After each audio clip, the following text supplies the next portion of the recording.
Yeah, big hi to you, Paul Toothpick Screwer in the house, Studio 2 here, and Paul Markin, Tech Guy. Great having you company. Hey, big thanks to tell all your friends, Aaron, in Studio 1. Great. How's that music on? It's fantastic, mate. It's a great, it builds up the show, doesn't it? It absolutely does, mate. Well done there, Aaron, in one there. But Paul Markin, Tech Guy, great to see you. Welcome to the show tonight.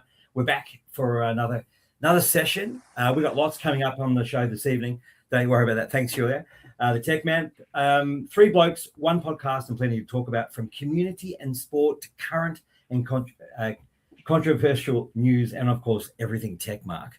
So, let me just say everything tech as well. Well, tonight, Paul, it's a historical show. Never been a show like this on Northwest FM. So it's an amazing show tonight. It's the first ever. First ever. We're actually cracking history tonight, mate. I'll let the listeners know what the history is tonight. This is the first time ever in the history of Northwest FM it's going to happen tonight. It's going to happen tonight. Well, yeah. Hold on your horses. Tunein.com. Check us out on Facebook at Paul Markin, the Tech Guy, and like us. Tell your friends. Send some texts, all that sort of stuff. And if you're listening to us at 989 Northwest FM, thank you so much for joining us. Before we introduce, I guess, great things, as Mark just said, something the first time ever. Also, we've got Top 7 at 7, something really exciting. We've got Renee bringing Talking Money Talk, and we've also got sports segment. We haven't heard from the sports guys, so we're keen to check him out. But big hi to Tech Guy. How are you, Tech Guy? Good to see you again. Really good today. So finally Wednesday. It's been a while since we've been on, so it's been great to be with everybody tonight. It's a fantastic show.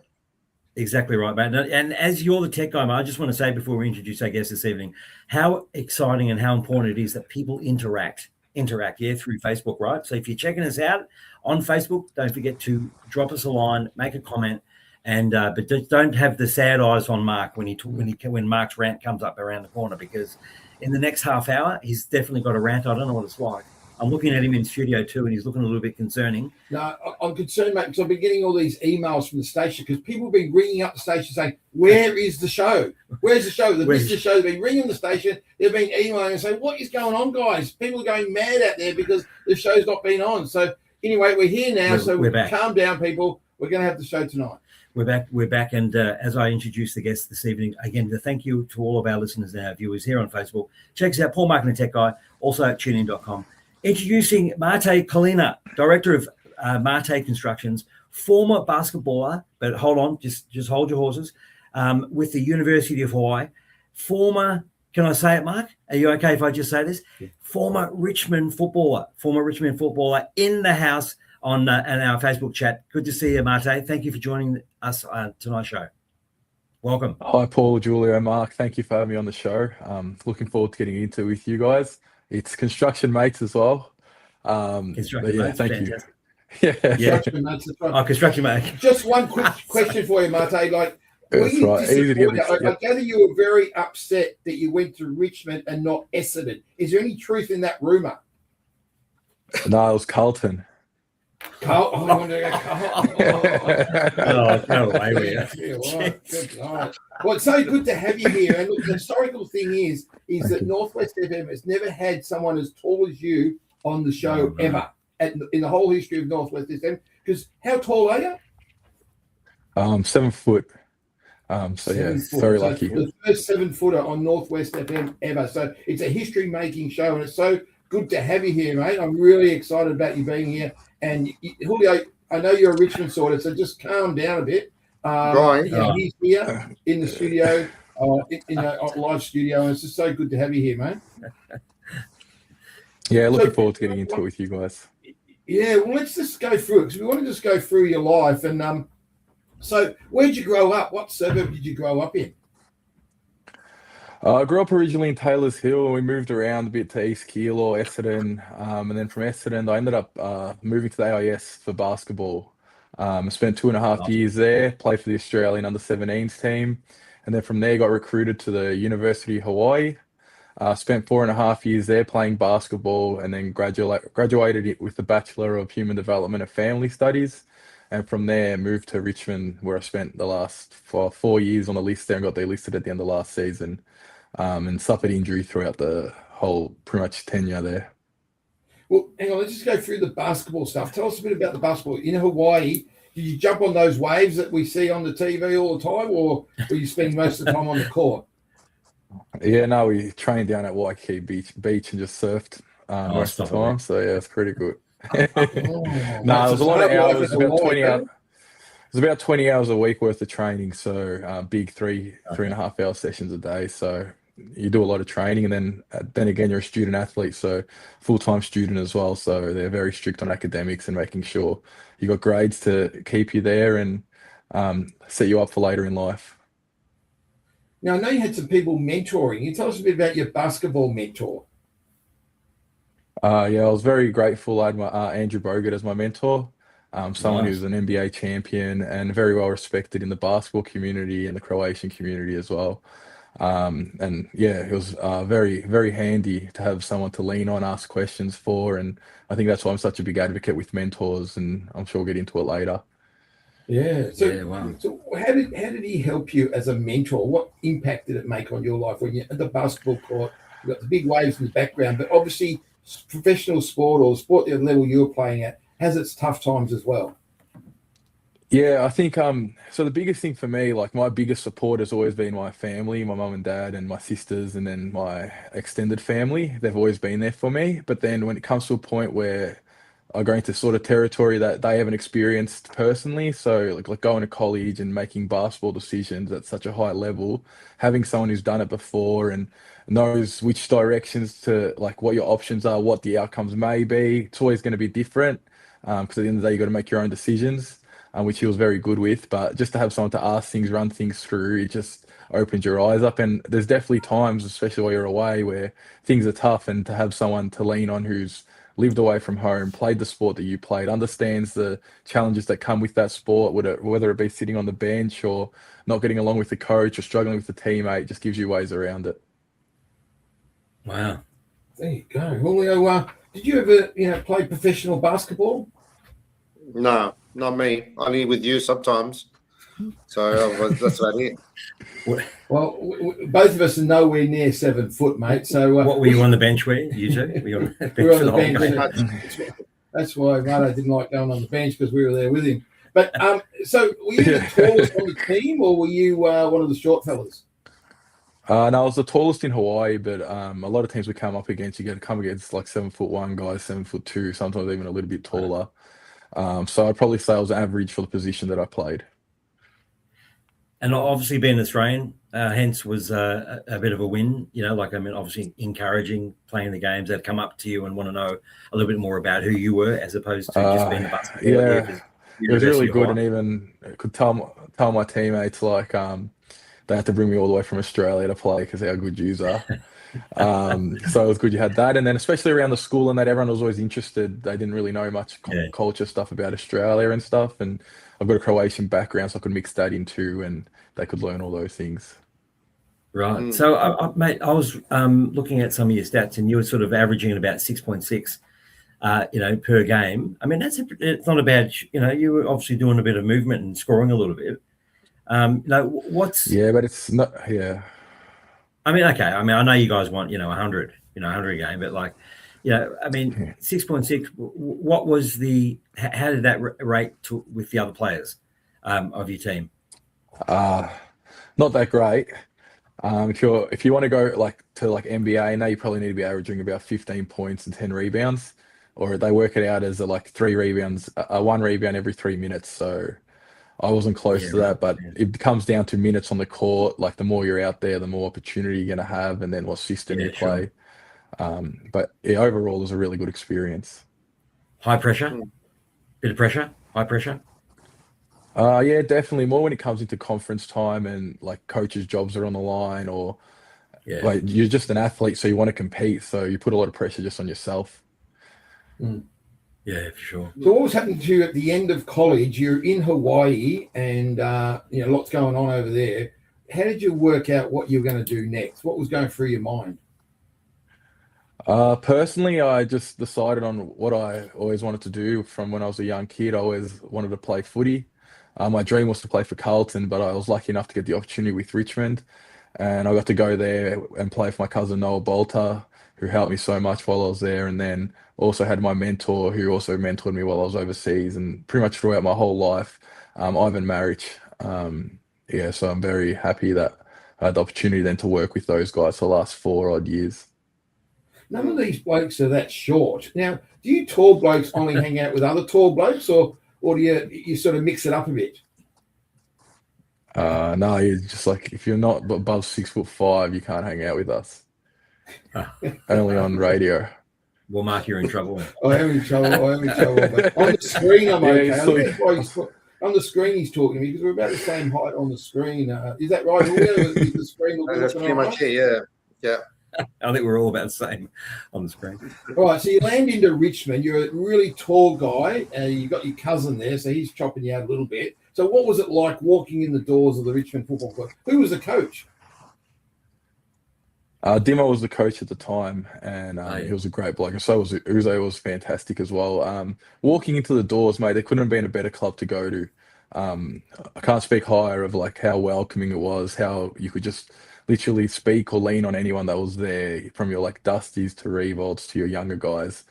Everyone was there with open arms. Cochin, who I still have a good relationship with, and then Nankervis wasn't even the captain at the time, but you could see the strides that he was making.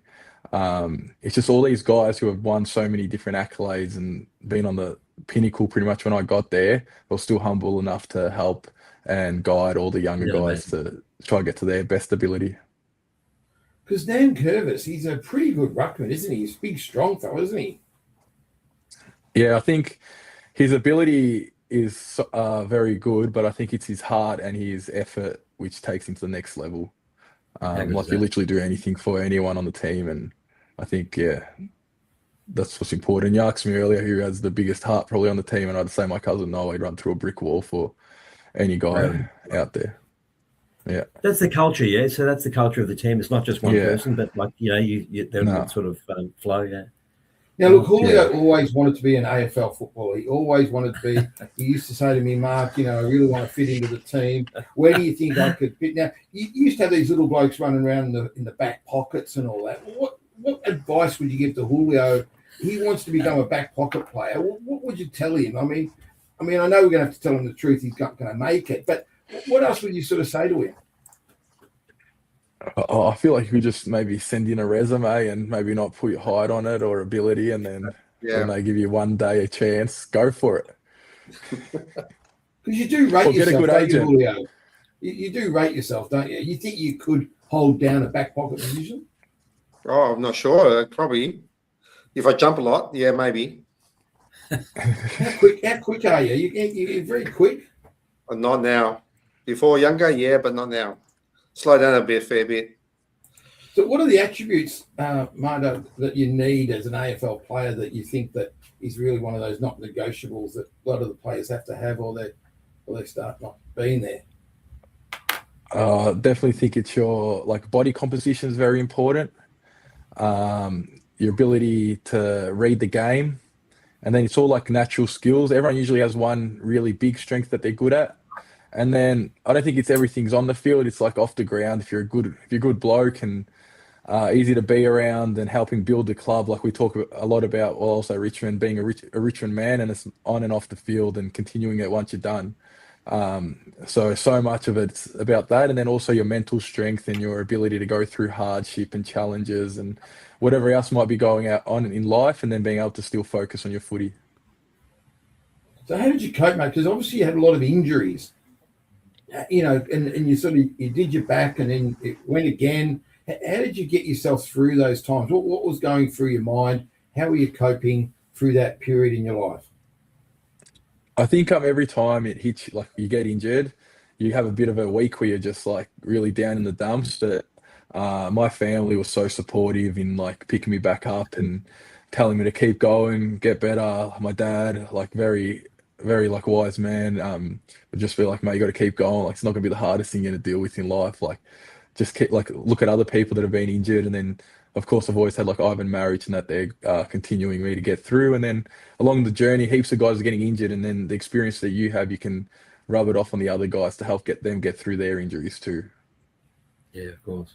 That's really important, isn't it? Lifting each other up, picking each other up.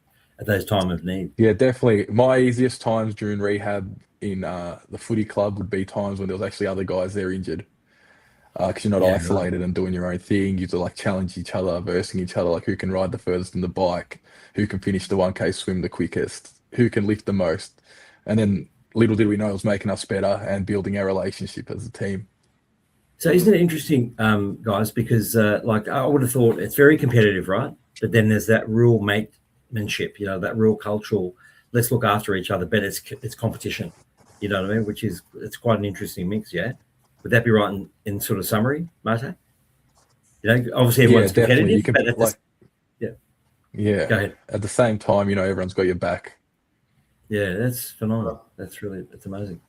It's not like Mark and Julio; they're very much opposites. You know. No, we're very competitive here. We both want that back pocket position at Richmond. But now, what goes on in these clubs? We hear a lot of things on the news. There's news every night about the football. It drives you nuts how many shows there are. But what's it actually like behind the doors? Like it must be. It's not like it says on TV, is it? It's a bit different. Like, you know, what is it like behind those closed doors with the coach and the players and all that? Well, I can only speak really on behalf of Richmond, but like there's no better place to be. I think that's one of the things that I miss the most is like every day going in and then just having your mates around and you like go to meetings, you go to training, and like all the stuff that happens in the media is pretty much white noise. You don't no one talks about it. There's no newspapers around. You're literally just there with your mates through the day. There's basketball on, or you might go shoot some hoops downstairs or play a bit of cricket. It's a great place to be. Okay, so all the politics of what happened with Dimmer, your coach, and then appointing a new coach, and you know this player, that player. There's not much at all. No, there's none of that within the four walls. There's none of that. Don't tell me Julio picked the right team. I mean, you must be feeling good. Julio's a Richmond supporter here in the live. Well, to be honest, Mark, you know, I did find a video in just looking at stuff about you and me. This is an event that I found. Look Playing AFL as Richmond. Yeah. Which position? Full forward. I'll be ruck. Richmond.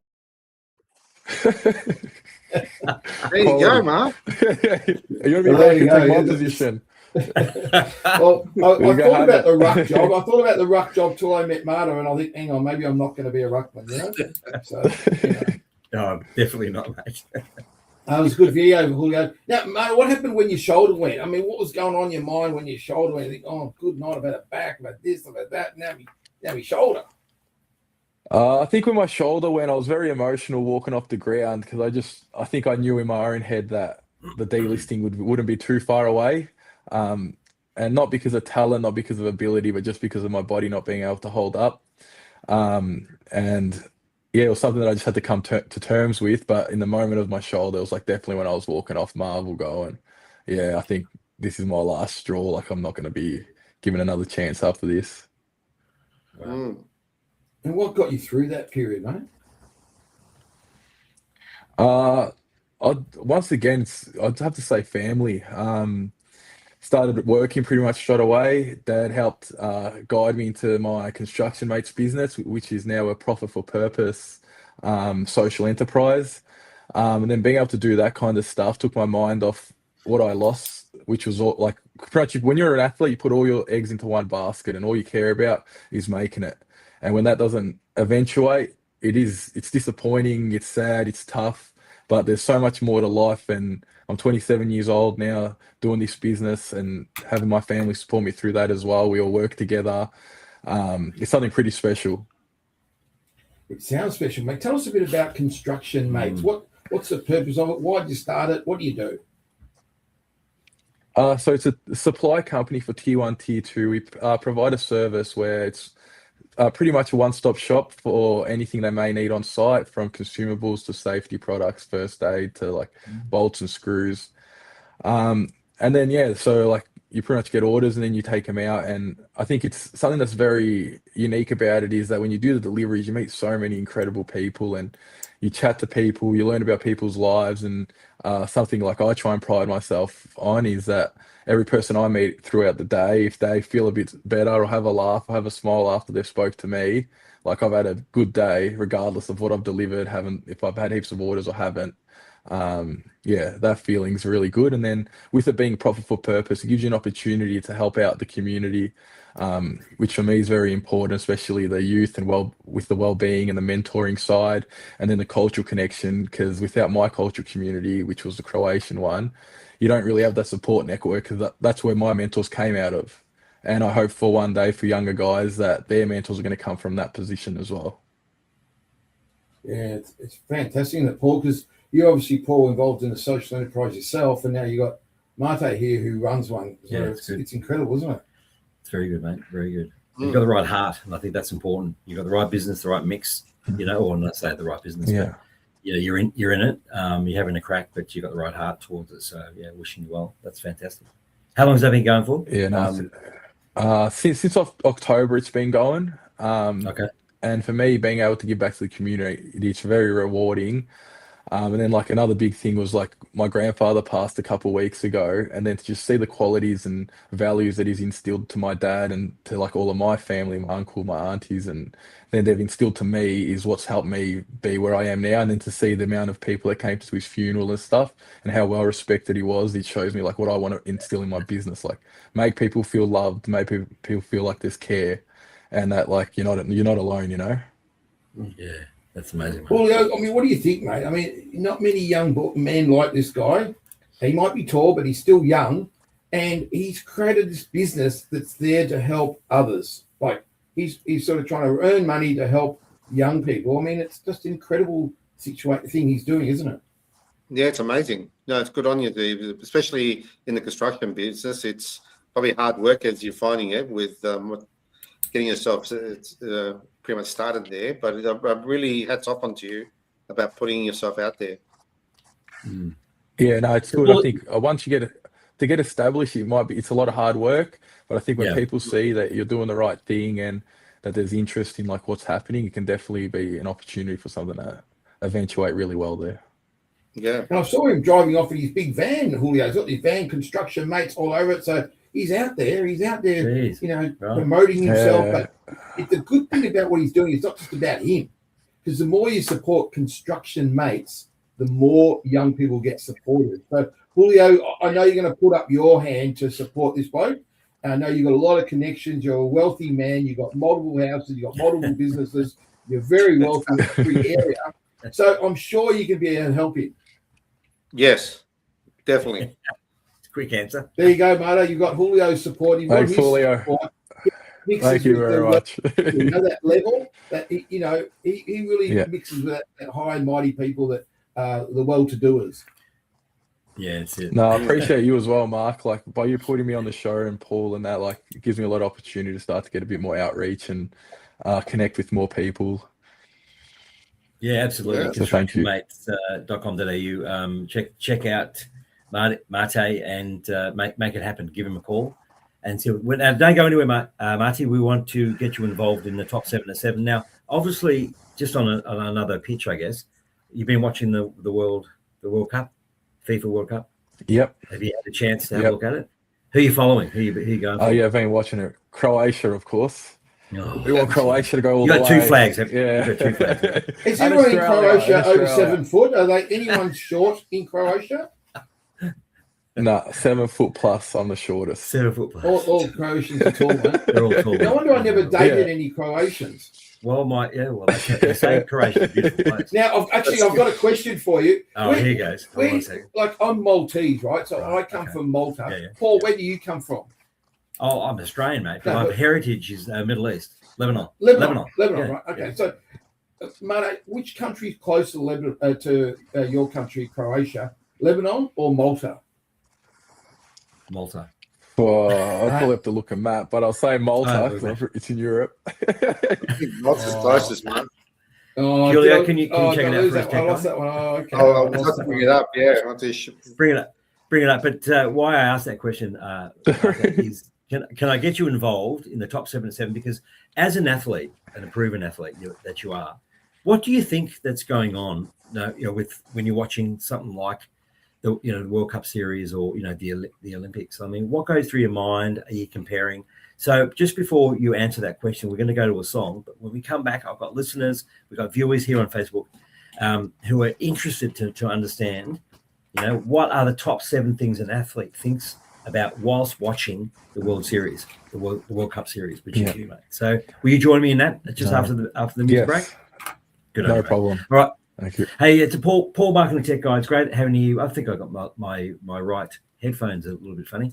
Paul Marketing Tech Guy here with Mate Colina from Construction Mates. Don't forget to put that up, please, Julio. Constructionmates.com.au. Check him out and ask some questions there and get involved with the great thing that he's doing here in Melbourne. And we're just going to go to a break. We'll be right back with the top 7. And also we've got coming up in the hour with Money Talk with Renee. I've got Mark's rant. I'm looking forward to Mark's rant because he's always excited, Marty. He's always excited, Mark. I don't know if you've noticed that in his personality. He's coming out with that, and we've also got we've got the 5-minute replay with Nate also in the next half hour. So don't go anywhere. Stay on Facebook. We'll be back shortly with the team. There you go. Well, there we go. Hey, it's back. We're back live on Facebook while Paul's gone off and played a few tunes. Julio, I think we might talk a little bit of footy while we're waiting. Can you hear me all right? Yeah, I can. You come out pretty clear. Oh, good. So, well, Julio's a Richmond supporter. I'm an Essendon supporter. Both our teams aren't going to be in the final, so we don't have to worry about that. But, Marto, who do you think's going to win the grand final?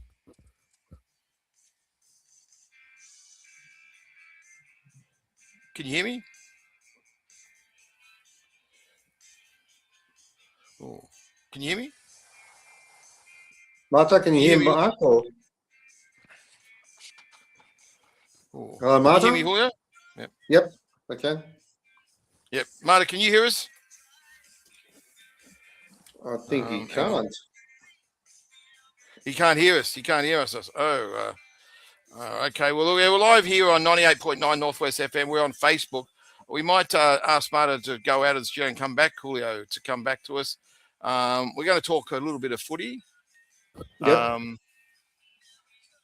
I'll just ask if he's around.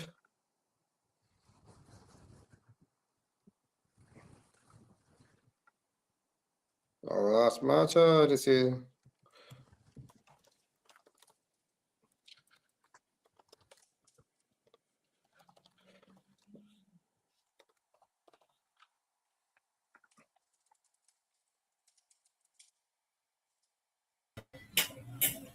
Okay, hello. Can you hear us, Marta? Mic off. Hey, we're back here at 98.9 Northwest. A little bit of the Eagles there. We just had a little bit of tech challenge, but we're back. We're back with the boys. Okay. Mate and Marta, can you hear us, Marta? Yeah, I can hear you now. He's back on. He lost us. Paul, I don't think you can leave us again, mate. You keep leaving us, mate. Don't leave us again, mate. Because we're just trying to. We're trying to get out of Marta who's going to win the grand final. Who do you think's going to win the grand final, buddy? Of the World Cup? No, AFL, mate. AFL. We're back in Australia, mate. Carlton.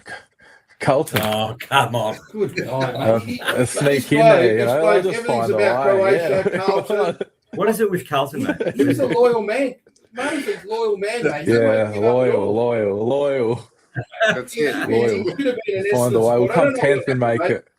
You're living in Keilor, you're living in Essendon, and you end up wanting to support Carlton. Good night. What's going on? Yeah. Question. How lucky am I? Too early? How lucky are you? Is it too early? I mean, what's your favourites in the World Cup? What are your favourites? Oh, definitely Croatia. Then here we go. Then I'll probably say Portugal, Argentina, then Australia. How's Argentina got belted? They just got belted recently. They won 3-0. Doesn't care who's Messi actually going to win, Messi. mate. He's all about loyalty. He'll back anyone. Doesn't know where they are. If he was an Essendon supporter, he'd be telling us today they're going to win the grand final. Jeez. I can't believe it. Well, I tell you what, Oh, sorry, just before we get on to that, no wonder they're going to lock him up on Friday night. They're just, getting locked up. They're locking him up because of this sort of attitude he's got. too loyal, too tall, too this and too that. They're going to lock him up, and he's raising money for big brothers, big sisters, which is a fantastic job, buddy. We really appreciate what you're doing for others, just in construction, mates, and now you're even going to go to jail. You keep talking about Carlton, you won't be let out. Well, mate, make sure you get the right guard. Maybe get a bomber's guard. I wonder who that will be. A bomber's guard. Maybe they'll let me out to watch the granny. Yeah, sure. So I think what he's saying, Paul, and he's gone a bit undercover here. He played for Richmond, but does that mean today you actually support Carlton? Yeah, there you go. Oh, there you go. So He's just played 4 years with Richmond. He's back to Carlton. Where's exit? Where's exit on StreamYard, mate? No. Great everyday company. Paul, marketing tech guy, Mate Colina with us this evening. Great background, athletic. Runs his constructionmates.com.au. Check him out. Coming up there, top 7 at 7, and we've got lots coming, so we need just to progress forward. But if Julio, if you can take us to the top 7, that'd be great, mate. And let's just go on with this segment. Perfect.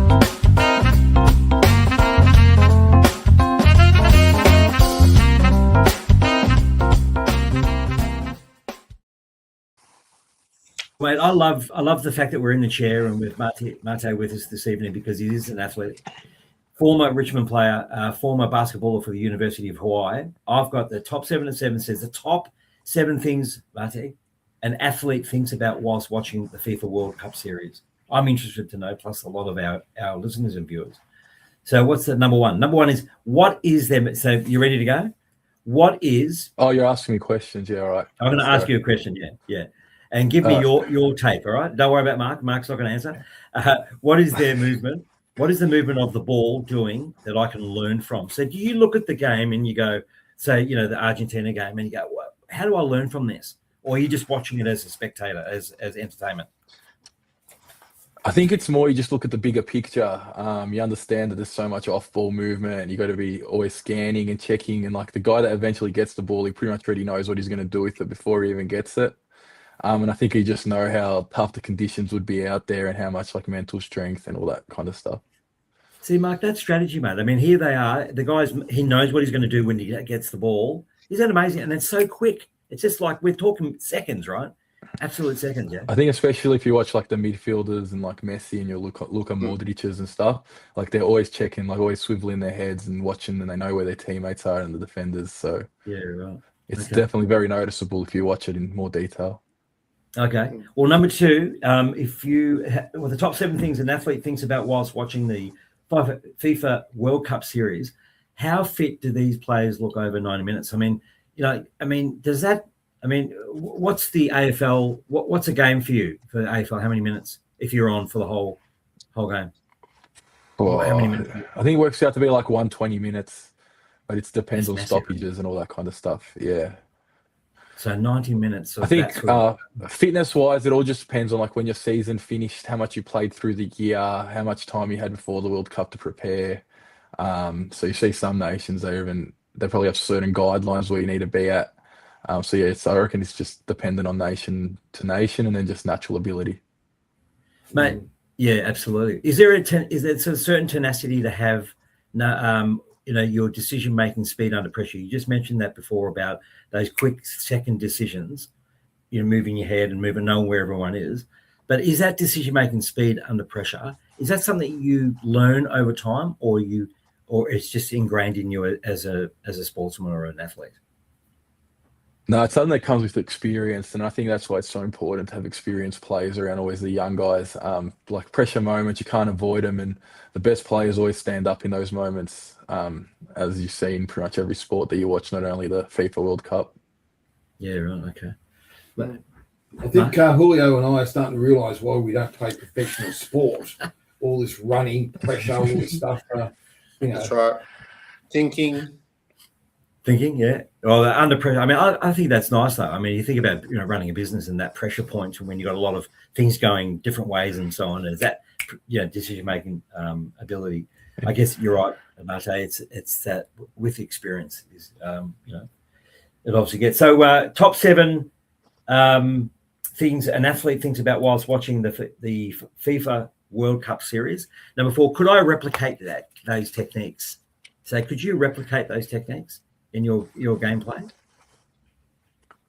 Well, personally, I know I couldn't, but I think if you're a skilled enough soccer athlete, there's definitely things that you can learn from, and with enough practice, you can pretty much do whatever you see out there. They're all normal people as well, so I think it's good for kids as well to watch it, because once they get a ball and like sort of get addicted to playing, it progresses their talent so much. Mate, is it up here first, or is it fitness first? Is it what comes first, psychological or physical, or both? I think I reckon it's psychological. Because if you can have the belief and you know what to do, you can always. I think actually no, it's ability, and then psychological is what takes you to the next level. Wow. Okay. There you go, Marcus. How are you rating yourself with this chat, Paul? Are you with Julio and I, or are you leaning towards Mate? I'm leaning towards Mate, I think. Oh, man. Well, I think you're not being... How come you're dragging Julio on it? Maybe Julio's leaning to Mate as well. Mate has already said Julio's not going to make it, so that's all right. That's it. And write him off that quickly, right? Okay. Number 5. How does the team structure their transitions? So, again, from your perspective, what athletes, where do they pay attention to how teams switch from defense to attack, vice versa, especially how quickly they can regain shape? Is that experience? It's pretty much like a lot of terms. A lot of terms is like you learn it at training, and it's pretty much flick the switch. So as soon as it's turned over, you got to be on next play mentality and get ready for what's next. If you start to dwell on the past, you're not going to be a very good player. Geez, pretty clean cut, isn't it, Mark? It's probably a life statement too, mate. I mean, you want to not think about your past. Sometimes you got to move on from it, and maybe that's what you did with construction, mates. You left your past behind, and now you're just pushing forward about what you're achieving now, and you're achieving great things what you can do next. Other people, you know. Yeah, when you put it like that, definitely, maybe. All right, number 6 is what would my coach say about this positioning? So, I mean, often the view plays through a tactical lens, imaging, corrections, drills, or feedback. So, what would your coach say about, or what would you, if you were the coach, about positioning and players? Would you change things? Would you bring new opportunities about creative, take risks? Yeah, I think you got to look at momentum, how the game's flowing. If you've got the lead, if you're getting opportunities, if you're not, you might need to change a certain player, put someone in a different formation. But yeah, it's definitely comes down to match play and score. You might be leading and adjust everyone, like park the bus, or you might be losing and need to go all out attack and just find a way to get a goal. Yeah, right. Isn't that interesting? Just that quick change there, Marcus. Top 7 things an athlete thinks about whilst watching the FIFA World Cup series. We're talking to Mate Colina. Number 7, who is outperforming their usual level? So beyond stars, athletes look for underrated players stepping up on the world stage. You know, who is outperforming their usual level? It's obviously outstanding. I mean, you can see them, right? I think you see these players lift at the World Cup on the national stage because it becomes more than a wage. Like they get paid by their clubs, but to play for your national team, like there's nothing more special. You hear about it, like living at the AIS growing up. Like it was, everyone's dream was to make the NBA, but going to the Olympics, or that was the pinnacle. That was what's most important, to stand out there before the game and hear your national anthem. It just brings you goosebumps, and like you literally put your heart on your sleeve and you're trying to make your country proud. And like to get the opportunity to do that, those guys out there, like they'll do anything to win. And I think that's where a lot of guys end up stepping up. Yeah, that's awesome, mate. I love your perspective on it, on the top 7 tonight, Mate. Thank you so much for being part of it. And, it's just interesting. I mean, I look at it from an entertainment perspective and wonder, how could I ever be like that, right, Mark? Yeah. But when you look it through your eyes and just it's a different context. I think it's quite amazing. Yeah, thank you. That's awesome here at Paul Mark Tech Guy. Yeah, well, World Series is happening live. You can check it out at SBS. Obviously, don't forget to check out constructionmates.com.au. But, Paul, I wouldn't follow Marta's tips, because I think if you're going to put all your money on Carlton Croatia as the double, you're probably going to lose it all. You'll be the Yeah. happiest person in the world. Well, I went to the Carlton Essendon game and I thought, mate, maybe we might get a win here. But then turnover city from the Bombers, we had no Yeah, I hope. forget that. No hope. No hope. Yeah. Don't Did you go. go to that game, I was Martin? just Did you foot go on to the Essendon pedal. Carlton? Foot. Had the- Oh, yeah. Nah, I knew the result. I was just waiting for the foot on the pedal in the fourth quarter. Oh, here we go. and Listen to that him. was- Listen to him. Unbelievable. Typical Carlton Unbelievable. supporter. Typical. Man. Yeah. Don't you say anything, Tech Guy. Don't you say anything. Oh, I'm not going to say. Just going to be All right. introducing coach. Yeah, that's it. That's it. Well, Mark, look, Big Brothers Big Sisters, Mate's getting locked up this Friday at the Pentridge Jail. Pentridge Prison, mate. Pentridge Pentridge Prison. Prison with 50 inmates getting 50 locked inmates. up. It's going to All be money hectic. raising money for young people, getting them mentored. And as we've heard from Marta today, mentoring changes lives. So we're really committed to mentoring. And we've got 1,000 young people on our waiting list, waiting to get a mentor through Big Brothers Big Sisters. So Friday night's going to be a big night for us. Get on the Big Brothers Big Sisters website. If you want to make a donation, we'd love to support you. We want to try and get Mate out of jail because he needs to get out of jail because he needs to run Construction Mates, which is really making a difference through what he's doing. And a young bloke like this, doing this for other people, it's just such a great role model. And, you've given your family a bit of a chop out tonight. They've been great supports for you, buddy. A lot of the kids we're working with, as you know, don't have the families you've had. And so Construction Mates are helping give back those support to these kids to help them, which is fantastic. No, that's awesome, mate. That's awesome. Thank you very much. Thanks, Julio, Paul, and Mark. Good on you, mate. All the best. And, I hope you don't stay in the pen too long. Go Bombers. Oh, a couple of years or something. Good, mate. Hey, coming up, Money Talk with Renee, brought to you really, really quickly by Harrods Financial Services, and we're going to chat with we have actually got Baseline Media doing a 5-minute replay. Mark's rant around the corner after that, and you stick around if you want, Mate, that's fine, or if you want to go, you can just exit out. That's cool. Thank you so much again. All the best. Look forward to having you on the show again down the track. Yeah. So, Thank Julio, you very much. all the best, man. Julio, if you can take us through to Money Talk, that'd be great. Perfect.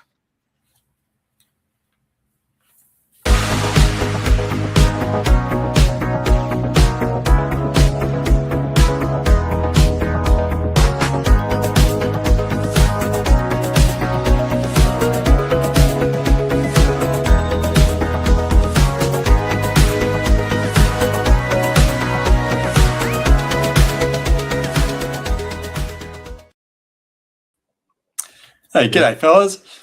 Hey, There you go, Renee. Good to see you, mate. great prisoner Renee, who's another Yeah. guy getting himself locked up too. You getting locked up? Mate, I'm getting locked up, and I've seen that copper before, that one, the blonde-headed one. The one that's giving grief to everyone. Tech guy, you got to talk to good old Mark. You got to give it back to him. That's right, yeah. Yeah, absolutely. I reckon you'd be a great fullback. I was soft on him tonight. We'll put Mark. We'll put him in the midfield. We'll make him run.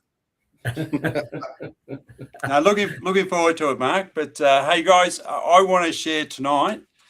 I thought with the budget, now it's sort of ancient news, but I thought we'd just do a bit of a once over in terms of what's going on with the budget, just to help your listeners to understand what's all the hoo-ha about.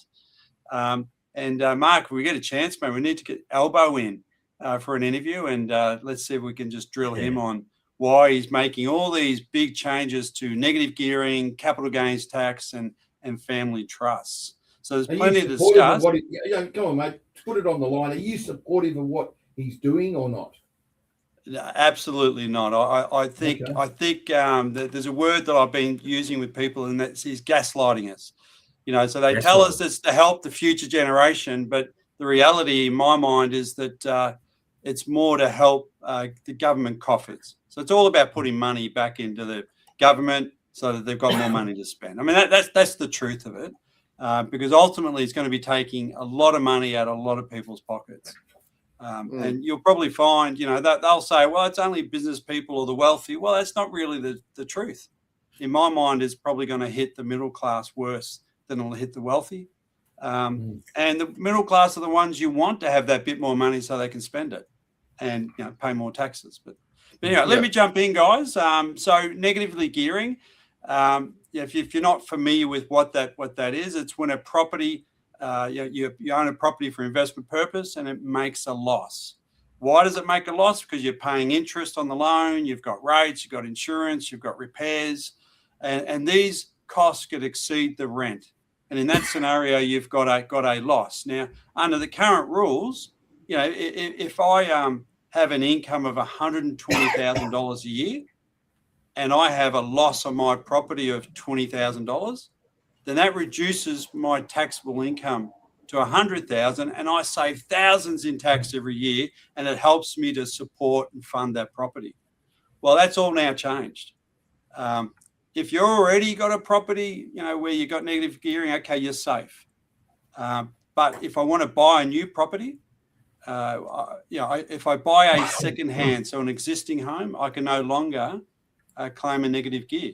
The only way I can get a negative gear now is to buy a new property where it's been built. So it needs to be a brand new property. And so essentially, in that scenario where I was earning the $120,000, those losses that I'm incurring on the property, I can no longer claim. So those tax savings of $5,000, $10,000 a year, which were helping me fund that property, I've lost that. So, Mark, I asked the question, if I've lost $5,000 subsidy from the tax man, who's going to pay that? Because, someone's got to foot that bill. So either the investor does, well, the reality is they're going to pass it on in higher rent, or they're going to look to try and grab that money from somewhere. So the reality is that it's the worst, it's the ones who can't afford it are the ones who are going to be paying for it. So that just gives you a bit of an update around the negatively gearing. Capital gains tax is another area. Now, just to give you a bit of background, if you hold an asset, an investment asset, say shares, property or gold or whatever, some kind of an investment asset, and you sell it after 12 months and you make a capital gain. So let's assume you make $100,000 capital gain, on some sale of some shares. Under the current rules, you get a 50% discount. So that means that, okay, I made $100,000, but I only pay tax on $50,000. Well, all that's gone. So going forward, essentially, after 1 July 2027, so we've still got 12 months, but after that period of time, if I make that $100,000, no, that discount is gone. I can't use that anymore. What they're giving us is an inflation adjustment. So it means they'll adjust the asset for the inflation. But essentially, it now means that everything less the inflation component is taxable. So essentially means you've got 75 to 100% of that gain is now taxable. So again, essentially, now they say that the rich are the only ones that make capital gains, but I know lots of middle-class people that own properties, retiree clients that I have that are selling up their properties to fund their retirements that I wouldn't deem rich. They're just selling their assets because it's now time to live on their assets. And they're going to be, copying a big capital gain in that situation. And where I've given you an example of a $100,000 capital gain I'm talking to a client recently who's got a $700,000 capital gain on a property they bought 20 years ago. So in that scenario, if they sell it, in 18 months, 2 years, potentially they're going to pay a lot more tax than they would have. All right, hey, the third area that's really going to hit tradies, business people, and so on. So again, it's localized the impact in terms of the trusts, because there's going to be a certain section of our community.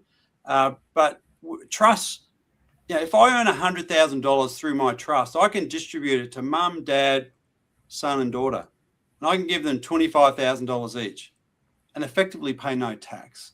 So it's a good perk. It's a good, good benefit. Well, that's gone. Under the new rules, I can still give each of those people $25,000, but I'm going to have to pay a minimum of 30% tax. So it means all of a sudden on $25,000 to each of those people, it's $7,500 tax, $28,000. I'm no better off than just paying it all essentially to myself. So guys, they're the three areas that are essentially being adjusted, and they are going to make an impact financially upon the community, and that's why there's a massive uproar. That's why you've got, all kinds of entrepreneurs, business owners, even Hughesy. I can't believe I'm seeing all these videos of David Hughes ranting and raving. I mean, I've never heard so many swear words come out of, well, he swears all the time. But Renee, I just got a point. I've been wondering why Elbow continues to ring Julio. Like, I just didn't know why he was ringing Julio. It's because Julio's got so many houses and he's going to pay so much tax. Elbow's keen for Julio to sell, make all his money, so he can give more tax to Elbow. So I understand now why Julio and Elbow are such good mates. Absolutely. I tend to agree with you, Mark. Julio, the tech guy, he's making all his money from the tech stuff, isn't he? He's just a tech guru. Yeah, he's loaded, mate. He's loaded, yeah. All right. He doesn't even care about tax. He's so loaded. But he might care about this tax because it sounds like a lot of tax. Julio, happy to have a chat with you at some time, mate, and we can work out how to best set you up going forward, okay? So, hey, fellas, if I can just conclude, what should people do? Well, my advice is simple. Look, don't panic. Don't go out and sell all your assets, straight away. Give it a little bit of time. Don't wind up trust just yet. Don't make any major financial decisions based on newspaper headlines. The thing is, these measures haven't passed through Parliament just yet, but I'm fairly certain they probably are. So what I recommend is, look, review your investment structures, review your estate planning, review your tax strategy. Sit down with your accountant. So that's probably the first place to start, or your financial advisor, depending on who's sort of dictating the strategies there, and have a chat. But just give it a little bit of time because everyone's still trying to work out, well, where is all this going? Hey, fellas, I just want to leave it there. I thought this was, given we've been off the air for a while, it was a good topic just to come up and share with everyone.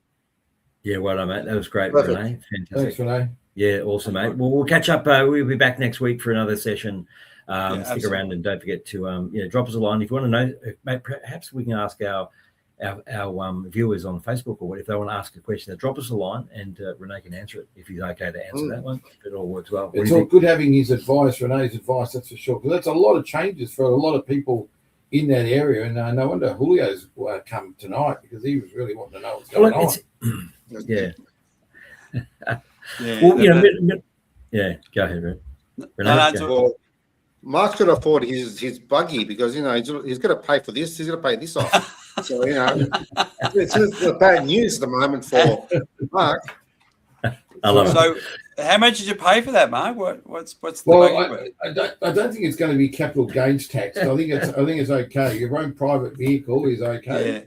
I'd love to have a little photo of the stuff that Julio owns, but. But just remember, you can't cheat the government, though, mate. You've got to pay your taxes, and even if you've got assets overseas, you've still got to declare income. Oh, okay. Yep, true. Yeah, there you go, man. Well, don't tell people I might have a banana farm over there in Philippines, will you? Yeah, no, that's it, mate. And being the good bailout cop that you are, I know you want to be nice and honest and make sure that the government knows everything about the money you're making. Yeah, there you go, mate. Thanks, mate. Hey, listen, you're going to get locked up Friday. Good luck. Good luck with that, Renee. And watch out for those guards. Watch out for those guards, mate. Right? Mark's thanks, guys. Good on you, mate. All the best. Coming up, we have 5-minute replay because we've only got about 8 minutes left of the show. Marcus has gone like wildfire. Yeah, it's amazing. It's just amazing. Yeah. But stick around. Julio takes us live to the 5-minute replay. And then coming up is Mark Rant finishing off the show with the tech guy. Perfect.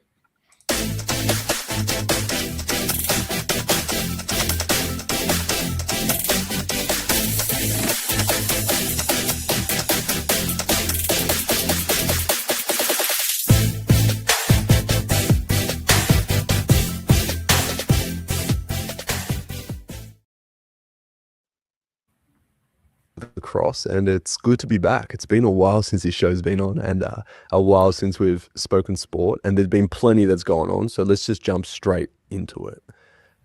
Probably the most notable news during our time off has been the sacking of both Essendon and Carlton's coach. Michael Voss got the sack, and since then Carlton has actually looked pretty good under their new caretaker coach. They've won 4 in a row, and they look like they're playing to the level that their talent should be playing at. Whereas the Bombers under caretaker coach Dean Solomon, not so much. Still struggling, and it's coming to bite them with some of their biggest players wanting out.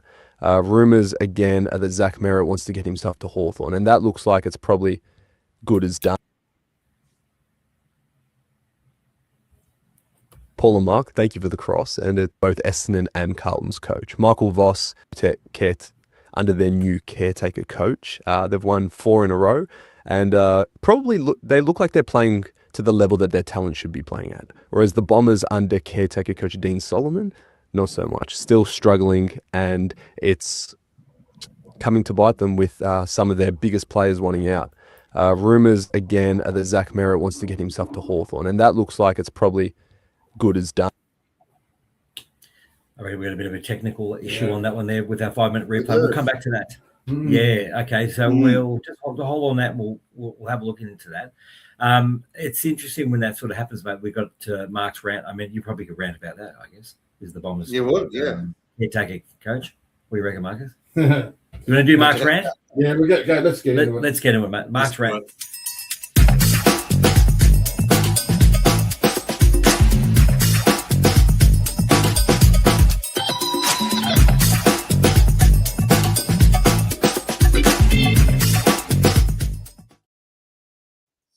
Tonight's show has really confirmed my absolute problem I've got with short people not being treated as they should be. Good night. You hear that big tall bloke? He only wants to hang out with other tall blokes, right? You're talking about taxes. Renee's talking about going up to taxes. And us short blokes, we've got to do extra work. In the aeroplane, we have to grab things from the top. We can't reach it. In the shopping centres, we can't reach it. Everything's designed for tall blokes, tall people, and us short people are disadvantaged, and the government should look after the disadvantaged. So I'm asking for a tax on taller people to give money to shorter people. I think that's worth it. Us short people need to chop out. We need some extra tax, and everyone's getting a pay rise. You talk about 15%, 20%, 30%. Give back some money to short people in lieu of their disadvantage in the society, because everything's geared for tall people. Come on, you know I'm true. You've walked through the plains. Very hard to put those bags up there. You've gone to shopping centres, can't even get the food. We're starving because we can't reach the food. So tax for tall people to pay short people. Let's equalise the whole system. That's it. Wow, that's pretty epic, mate. Where are we going to get the money to pay the short people? Off the tall people. Okay. Because they got it so easy. They got it so easy. Hey, they got to pay. That bloke's like 7 foot tall. That other bloke we had on the show, he's got to pay plenty. That's it. He'll play. That's a classic, man. Well, that's why I said, Mark, get Elbow in. We can have a chat to him. Yeah. That's it. Yeah. And discuss this new tax idea. We've been disadvantaged for too long, us short blokes. That's right. Yeah, I'm feeling for you, Mark. I've got something for you, Mark. There you go. Just for you. Let's go. Yeah, what a classic. It's hilarious.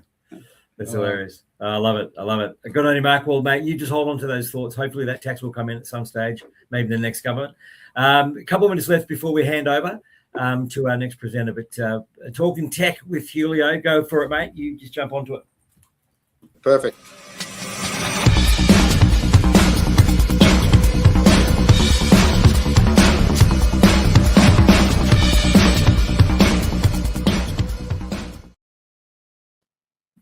Oh, what you got for us, Julio? Okay, boys. This week, basically, I'm talking about AI and how it's improving our lives and my ability to change Mark's mind.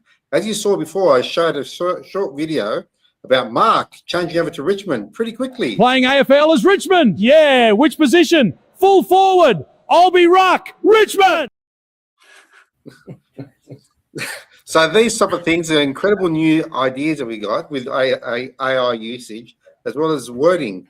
So in today's episode, I just wanted to put across that scenario about using AI to our advantage. And hopefully in the upcoming shows, I'll be showing you more ideas on how to use AI, especially around Mark and his ability to maybe play netball or some other little sport, maybe something that he'd like, maybe extend him, make him taller.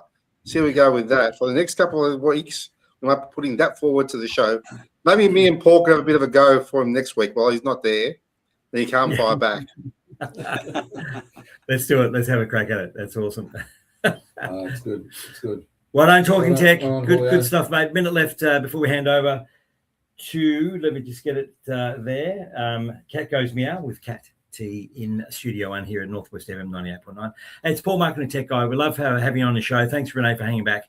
Money Talk next week. We're back next week, actually, and we're going to do a bit of a live cross with Mark on next week's show, and then we'll take it. We'll see how it all wraps up. But we want to make sure 5-minute replay is ready to rock and roll. And Talking Tech, as I said, we'll follow up on that one, mate. That's right. Don't forget the bailout for Big Brothers Big Sisters. Bailout, Big Brothers Big Sisters. Get on the website, Big Brothers Big Sisters. Look at the bailout. Try and bail someone out, especially this bloke Renee. He needs to get out of jail to come on the show next week. Yeah, that's it, man. Good luck on Friday, Renee. Bailout. Yeah, thanks, Big Brothers Big Sisters bailout, mate. Well done. And we'll see you all next week here on Paul, Marketing Tech Guy. Thanks so much, Tech Man. Thanks, Marcus. And Mate Colina, who also was part of the show earlier on. It was great having you on the program. See you next week, folks. Good night from me and from us. Guys. Great programming here in Northwest FM. Cheers.